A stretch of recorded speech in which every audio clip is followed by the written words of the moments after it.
Sa oras na 'to ay pag-uusapan natin yung ikalawang bahagi. So many things to learn from the life of Caleb. Ang daming maaaring marami tayong matutunan.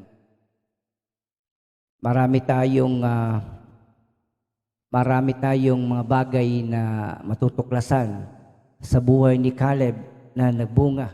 Hindi lamang na isang araw na tagumpay, kundi sa buong buhay niya. Hallelujah. In spite of old age, siya po ay nakaranas ng pag-iingat at gabay niya. Hallelujah. So ang ating pag-uusapan, the power of faith. A timely lessons from the life of Caleb. Mga kapatid, sabi nga, we do not live by sight, not by feelings, not by our emotion, but we walk by faith. No? So, sabi nga natin, alam natin ang pananampalataya ay mga bagay na hindi natin nakikita pero naniniwala tayo ayon sa salita ng Diyos na magaganap. So every day, we do not wait for the challenges. Every day, we do not wait for all the surprises. No? Kundi every day, we wait for the fulfillment of God's promises to our lives. Kaya yun ang maganda. No? Hindi ka na mangangamba kung ano man dumating sa bawat araw, kundi nagagalak ka at umaasa ka na ang pangako ng Diyos ay tutuparin niya ayon sa panahon, ayon sa araw at oras na kanyang pinangako. Kaya sa osa to, hallelujah. So, what are the things we learned from the life of Caleb? Unang-una, dito maliwanag, no? Dito maliwanag, the majority is not always right. Sa kabila na mas nakakarami ang bilang ng tao kumpara sa bilang ng mga mananampalataya. Hindi ibig sabihin, sabi nga ng isang kasabihan, the voice of the people is the voice of God. Hindi po totoo yan. So, hindi porke gusto ng karamihan, ay yun na yung katotohanan. So, for your information, balikan natin, sila ay 12 espiya na pinadala sa lupain ng Kanaan upang makita ang pangakong lupain na ibibigay ng Diyos sa Israel. Ngayon, nakita nila at nagdala pa nga sila ng mga bunga na yung isang buwig ng ubas ay sa sobrang bigat at lalaki ay kailangan dalhin ng 2 tao. So napakaganda, promising, no? Talagang uunlad sila doon sa Kanaan. Kaya lang, sa 12 tiktik, yung 10 doon ay natakot doon sa mga higante. Okay? Kaya sabi nga nila sa Numbers 13:31, yung 10 tiktik, sabi, but the men who had gone up with him said, we can't attack those people. They are stronger than we are. So, nakakalungkot to. Kaya kapatid, huwag kang tumingin doon sa problema, huwag kang tumingin doon sa suffering, huwag kang tumingin doon sa challenge. Ang tingnan mo ay ang kapangyarihan ng Diyos na makapagpapalaya at magbibigay ng tagumpay sa atin sa lahat ng pagkakataon. Kaya sabi nga natin, sa kabila na sa 12 yun, 10 ang hindi naniniwala na kaya nilang sakupin ang Kanaan. 2 lang sa 12 ito ang tumayo at nanalig sa pangako ng Diyos. Sabi nga natin, the words are powerful. No? Ano ibig sabihin that the words are powerful? Na ang sabi ng Proverbs, no? Sabi ng Proverbs, death and life are in the power of the tongue. So, ang buhay at ang kamatayan ay nasa dila, no? So, ibig sabihin, itong dila na ito, kung ano'y lumalabas dito, it could be a blessing or a curse. Tandaan niyo yon. Nakita niyo yung nangyari dito, no? So, ikinalat nila yung problema. Ikinuwento nila na hindi maganda yung lugar na yon. Hindi maganda ang kanilang ulat. Ito sinabi nila, higante ang mga taga roon at sinong mang magtangkang sumakop sa kanila ay lalamunin nila ng buo. Grabe. So ito'y lumalabas sa bibig nila. At ang sabi dito, ang buong bayan ng Israel ay nalungkot at magdamag na nanangis. You see the effect of their words, no? Kaya nga ikaw, yung bibig mo, yung dila mo, could bring blessing or a curse. Subukan mo kaya ang isang taong masaya, sabihan mo na hindi maganda, kung hindi masira ang araw niya. O kaya magsalita ka ng mga masasakit na salita o discouragement sa isang tao. Pag ito ay, sabi nga, hindi nalungkot, ewan ko lang. But that is the truth. So sabi nga natin, ingatan po natin ang ating mga tinatawag na dila. Yung mga salita lumalabas sa atin. Sabi nga ng English version, then all the congregation raised a loud cry and the people wept that night.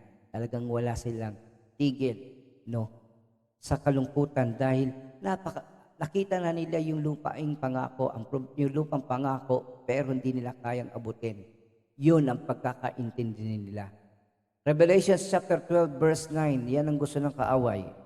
And the great dragon was thrown down, that ancient serpent, who is called the devil and Satan, the deceiver of the whole world.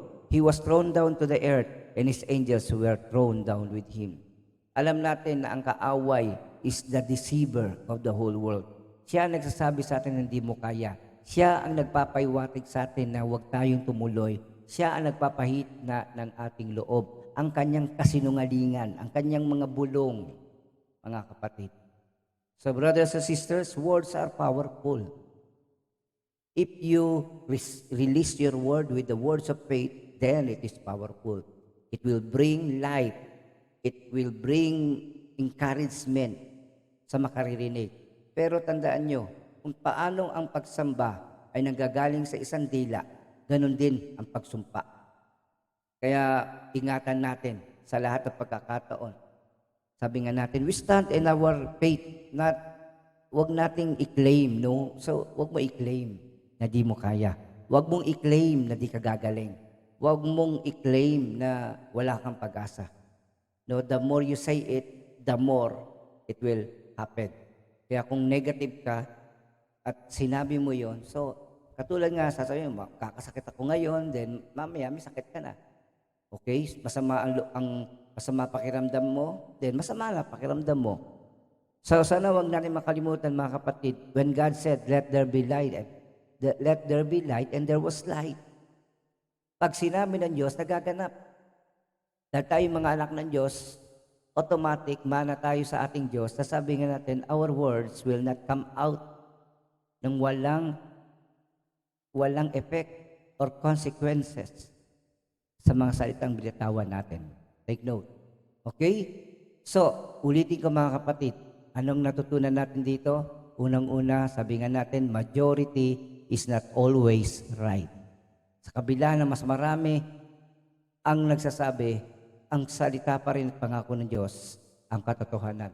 Next, words are powerful. Nakita natin na tunay nga dito, yung isang eagerness, yung excitement nila na sakupin ng kaanaan ay nasira ng mga negative report ng 10 tiktik. At 2 lamang ang nagpakita ng pananalig at pagtitiwala sa Diyos. So mag-ingat tayo sa mga lumalabas sa ating bibig. Kaya sabi nga natin, pag nag-confess kayo with faith.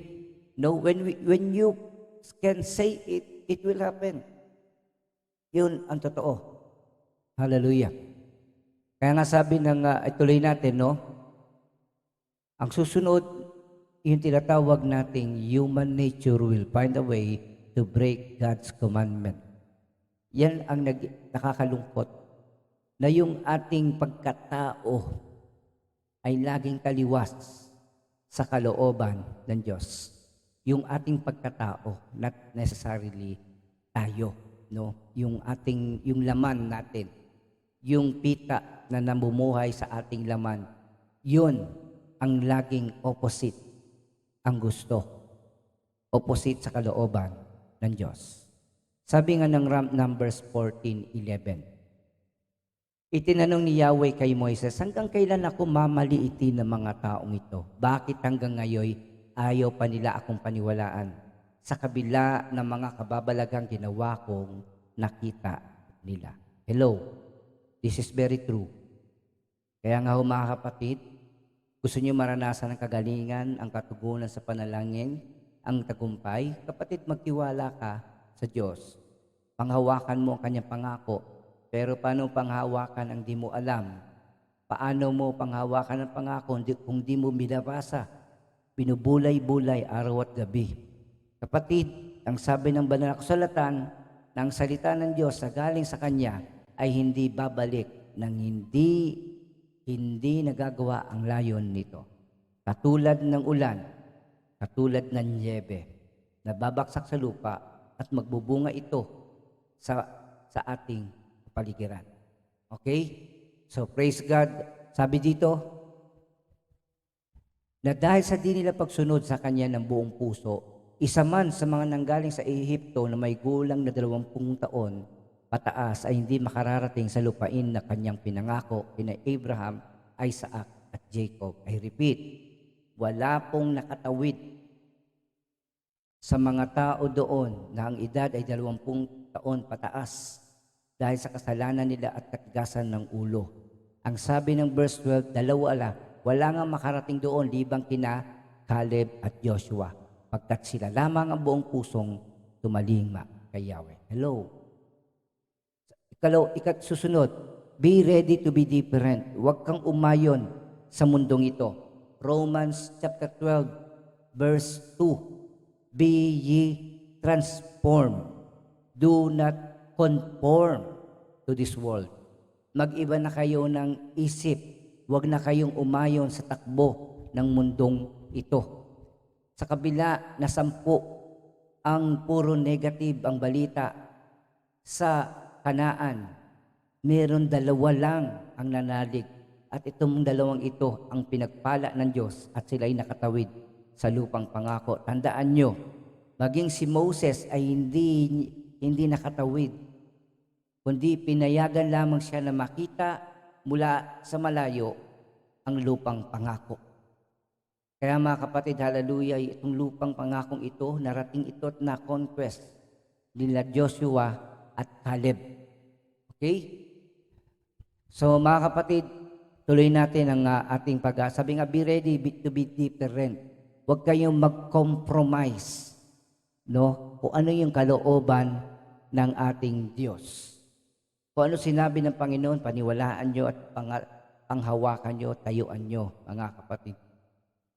Hindi bali na tayo ay hindi katanggap-tanggap sa iba, pero sa harapan ng Diyos, tayo'y katanggap-tanggap. Hallelujah. Nakita naman natin, ang plano ng tao, laging, kung hindi kalooban ng Diyos, ito hindi dahil sa walang kapangyarihan ng Diyos, kundi dahil ayaw nilang magpasakop at manalig sa ating Diyos. Every day, use the eyes of faith. Every day, ang tingnan mo ay yung pangako ng Diyos na nagaganap sa buhay mo. Sabi nga dito sa Numbers 13:30, but Caleb quieted the people before Moses and said, let us go up at once and occupy it, for we are well able to overcome it. Sabi nga, sa kabila ng negative report, sabi ni Caleb, let us go up, ngayon na, punta na tayo. No? Sa Tagalog, sabi dito, pagkatapos sila magsalita, pinatahimik ni Caleb ang bayan at kanya sinabi, hindi tayo dapat mag-aksaya ng panahon. Lusubin na natin sila at tiyak na malulupig natin.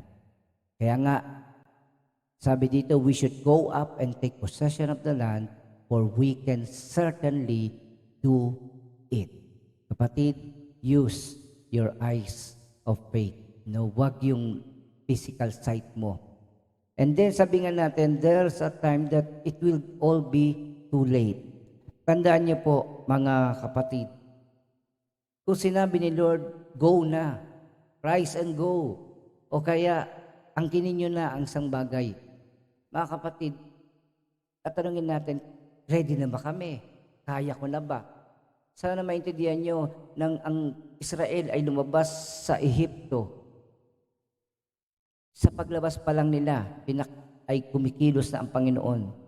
At sila ay sinasanay na para sa conquest.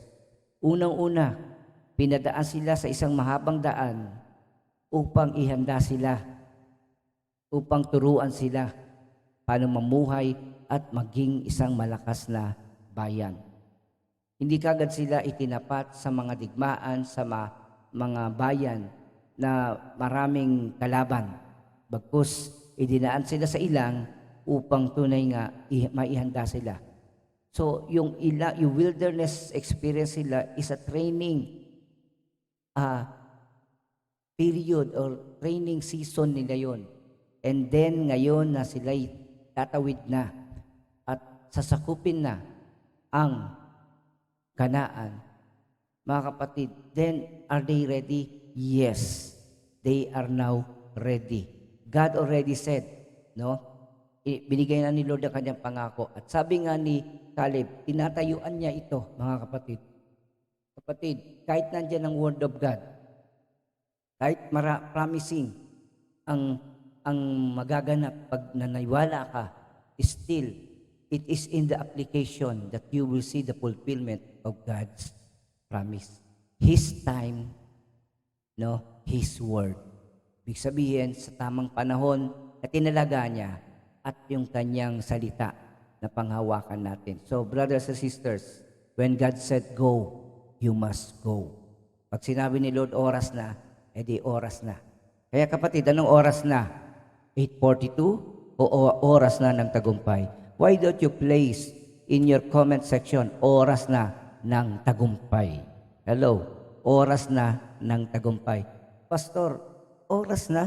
Paano mo na siguradong panahon na ng tagumpay? Sapagkat ang Panginoon, mga kapatid, 2,000 taon na nakakaraan, siya ay namatay sa krus ng Kalbaryo.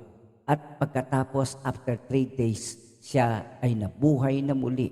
So kapatid, natapos ang pangako ng Panginoon sa pamagitan ng tagumpay ni Kristo, ang pagkabuhay na muli. Kaya sa sino mang nananalig sa Kanya, ang nakalagda sa ating tagumpay ay ang Panginoong Jesucristo. So kapatid, kung di ka kumilos, baka mahuli ka.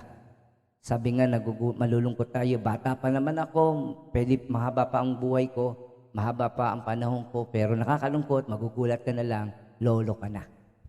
Okay? Kasi pag hindi natin binigyan ng pansin ng oras, magugulat tayo, mabilis tumakbo. So, brothers and sisters, go. Oras ng ano? Oras na po ng tagumpay.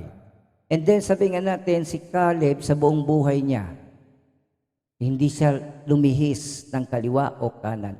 Siya ay tuluyan, completely, full, obedient. He followed God faithfully. Kaya nga sabi dito, that day Moses made this solemn promise, Joshua 14:9, surely the land on which you walk will belong to you and your descendants permanently. Why? For you remain loyal to the Lord your God. So talagang tapat siya. Kaya tapat din ang Diyos. Mga kapatid, ito sasabihin ko sa inyo. Sa pagsakop nila ng Kanaan, inassign ni Joshua ang bawat tribo, nag-assign siya ng mga lupain para dito. Kaiba kay Caleb. Sapagkat yung kay Caleb, pwede siyang mamili. Kaya sabi dito, surely the land on which you walk will. No? So sabi nga, yung maapakan mo, mga kapatid, in the Old Testament, in the old days, no? So, yung pag-apak mo sa isang lugar is an act of claiming it, possessing it. Kung merong opposition, you must overcome that opposition. But take note,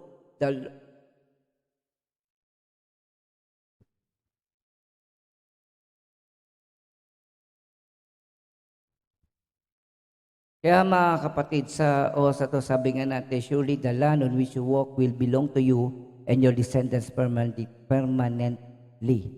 Ibinigay niya ang tinatawag nating tagumpay, ang pangako niya kay Caleb. Pag naapakan mo at narating mo, you can have it. So, namili siya ng lugar at ito ay ibinigay sa kanya because he remained faithful, loyal to the Lord. Sumunod, be patient for God's promise. Hello. Be patient. Magtiwala tayo, magtiyaga tayo sa pangako ng Diyos. So, ilang taong ka pang mag-aantay sa pangako ng Diyos? Ilang araw, ilang buwan mong hihintayin ang katuparan ng kanyang mga pangako? Kapatid, hallelujah, sa oras na ito, si Caleb, ang buong buhay niya ay buhay ng pananalig, buhay ng pagtitiwala sa Diyos. Hallelujah. Ang sabi ng Joshua 14:10, so now look, the Lord has preserved my life just as He promised. This past 45 years since the Lord spoke these words to Moses, during which Israel traveled through the wilderness. Now look, I am today 85 years old. No? Talagang ang kanyang faithfulness, no? Ang kanyang pagtitiwala sa salita ng Diyos. From 40 years old plus 45. So siya ay 85 years old and he remained faithful. He remained standing, keeping the promises of God. Hallelujah. Kapatid, maging tapat ka hanggang wakas at makikita mo ang kabutihan ng Diyos. Be dependent on God. Ibig sabihin, apart from God, we can do nothing. Apart from the Lord, we are nothing. But praise be to God. Kaya sabi dito ng Joshua 14:11. Joshua 14:11, today I am still as strong as when Moses sent me out. I can fight and go about my daily activities with the same energy I had then. Uulitin ko, today I am still strong. Sabi niya, 85 years old na siya, pero sabi niya, I am still strong. And when Moses sent me, kung gaano siya kalakas, nung sila ay pinadala para mag-spy sa Kanaan, ganun pa rin ang kanyang lakas, kahit matanda na siya.